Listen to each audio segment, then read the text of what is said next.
The Texans take on the Colts on Saturday night. It's kind of a big deal. The winner of this game goes to the playoffs. The loser of the game stays home. Let's not get into the tie scenario. CJ Stroud spoke to the media. He was asked about his approach to playing in big games. Yeah, I really feel. Yeah, you gotta just gotta keep it. It is what it is. Like, you don't want to make it too high. You don't want to make it too low. It's just a regular game. Since I told my teammates earlier, like it's the same game we've been playing since we've been young. So nothing changes. Gotta just prepare hard and do everything that we need to do to try to win this game. And I think that'll take us home. But trying to make it too big, that'll like psych you out and make you nervous and stuff. So I just believe in staying even kill. He went full Gene Hackman Hoosiers on their ass. That hoop is 10 feet off the ground. Indiana, ironically enough. All right. We're the small town team coming in to kick the big bad Shane Steichens of the world. So the one thing about CJ is he's played well in big games before. Obviously, played really, really well in the Peach Bowl. And I do think that some of us who spend most of our time in the NFL world, I think sometimes kind of forget that was also a really devastating loss for CJ Stroud. Remember, he didn't declare until the last possible moment. And the rumors were that either he wanted to go back and win a national championship and that maybe the NIL money was going to just be so extreme that it might be worth it, whatever. I think that he probably took some lessons from that Peach Bowl loss, and he talks so much about his teammates and caring about them and wanting to do right by them that keeping that even keel while also caring as deeply as he does, I think that's going to go a long way on into the future. This is a playoff game after all. The winner advances into the playoffs. It's a play-in game, really. Next, he was asked about the challenges presented by the Colts defense. Yeah, I think their defense really is a really good defense. Of course, up front with 99 and 90, two really good players. Of course, and Zaire Franklin is a good backer. He flies around. I think he has the most tackles in the league right now. So he's doing a good job by getting guys on the ground and stuff. So got to just be on our A game with everything and do us as best as we can. I'm really excited for this matchup. Okay, so who he was talking about in the middle there was DeForest Buckner and Grover Stewart, both just studs. And Grover Stewart missed some time. He's back, and the weird thing is that those two guys are studs, and they're like throwback body types. They're tall and lanky, almost like they could have played for the Raiders in the 70s, but they play like they're as stout as 350 pounders, but they're as athletic as 285 pounders. I love watching those two play, except for when they're playing against the Texans. And they're a headache, except that the Colts defense is not good versus the run. They're really good at rushing the passer, 5th in sacks right now. So one of the keys is, man, do not let them get up on you. If you get into a position where you got to pass against the Colts, it's kind of like the Colts of old, where when they've got a lead and they can rush the passer, they'll make your life really miserable. If you can use hopefully that newfound run game with Devin Singletary and just control the clock, do all the old school football stuff, then you got a shot. The secondary has been shuffled around a lot. They did just fine last week versus the Raiders, but it's an area of opportunity perhaps with CJ throwing downfield as long as they can pass protect enough. Play action is probably going to be really big in this game because of that pass rush. Next, CJ was asked about the balance between doing their own scouting of the Colts and then also evaluating how they've played over the last couple months. Week 2 from now is you have two different football teams, like they're. So that was written in the transcripts a little bit weird. So basically just, I think, scouting the Colts game from week 2, where it didn't go that well for the Texans. Different team, we're a different team. And you got to kind of plan for what they've been doing lately, not more so what they did against us. Of course, you got to watch it and look, because that's good background, just to see how guys play, how they move around, and stuff like that. But I feel like you definitely got to be able to throw that stuff away and look to like the last couple of games they played and really lock into what they're doing now. And they're a really special team. They've done a lot of great things, and it's going to be a good matchup.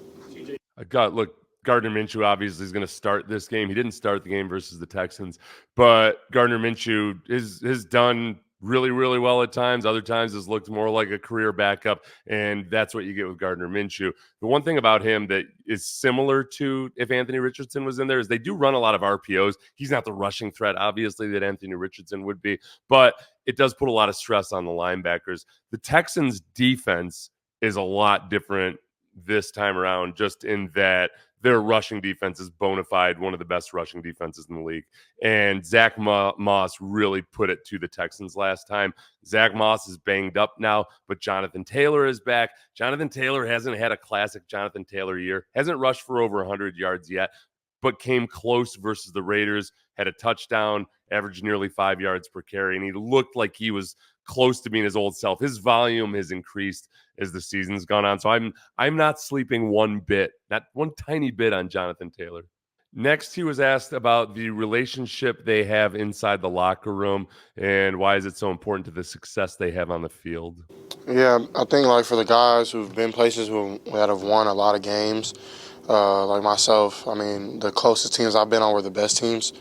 And it's something that happens natural. Like you can't force it. Then it's just unauthentic, and everybody's just kind of like just not being themselves, and that's not what you want. But like other guys like LT, Shaq Mason, really all the guys, Jimmy Ward, like whenever they get up and talk, they really talk about how the closest teams were the best teams they've ever been on. So that's something that was big for us in the beginning, and we built that naturally, And D'Amico also says the same thing, and that's really probably why we're so close. And do everything that we need to do to do a good job by carrying the safety week 2, and we built that naturally, And D'Amico also says the same thing, and that's really probably why we're so close. So CJ's talked before about this, and it's something he really cares about. He has people over for dinner almost every night of the week, just different guys from different position groups. That part of it's really cool. But my co-host Sean Pendergast this morning made a really good point, which is that both CJ and Will Anderson, who have really been the driving force behind a lot of the change on this team, not just on the field, but culturally, they came from college programs that were just first-rate, badass college programs in Ohio State and Alabama. And it's natural that I think they're going to want to create that same environment in the NFL. And it's really, really hard to do in the NFL. I can tell you, just as a player myself, I used to yearn for that. Most guys do. Your best times, as far as just hanging out with the guys, are back when you played in college. You get in the NFL, and for one, there are adults with children, so that's a divider. People geographically are spread out. It's just harder to get everybody together and to and feel like you've got camaraderie on the team. Plus, people are coming and going every year. If they can pull it off, it's huge. The Ravens have always been known as a team that creates almost that college-like atmosphere. And I think it goes a long way because you will do so much more and sacrifice so much more, perhaps play injured so much more if you really don't want to let your buddies down. It's just that classic boot camp mentality of just learning to lean on each other. It's really, really cool that they're working towards that. Hard to pull off, but really, really cool if they can pull it off. Last question that I added to this one. He was asked if he can recall an example this season of his improvement in taking what the defense gives you. We were playing, actually it was the Colts week 2, and we were probably plus 25, around 25, 30 yard line, and we called not really a shot, but like a 4 vertical look, and they did a good job by carrying the safeties with the vertical seams, and I was looking to the right and I went left, and I had Mitch in the flat, and I didn't take it, and I tried to hit the check. The check down was there too. I didn't take it, and I ran. I got hit, and I threw it away. I took an extra hit for no reason, So in this past game, we had a shot play. They went Tampa 2, and I seen it was taken away, and I threw it to DP. He made a good catch, and that's just growth right there, Just knowing not to take hits when you don't need to, and just getting the ball at your hand, helping your O-line out, So that's like an example of me growing in that type of area. I mean, that's huge. That's what it took Pat Mahomes a couple years to figure out. He wasn't really tested on that until his third year, when all of a sudden he realized he had to start throwing underneath on everything. For CJ to just grasp that and not fight it, it's really, really good. I mean, some quarterbacks, especially guys who are really adept at throwing deep like that, those guys do not want to check the ball down. It's a really good sign. It's a really good sign that he and Bobby Slowick can have those conversations, and that this wasn't something that had to be like almost literally beaten into him by getting hit so many times. I think he just knows it and understands it. So that part's really cool. I'm Seth Payne, played 10 years in the NFL, played 5 years for the Houston Texans. So like, subscribe, all that good stuff. Everybody have a great one.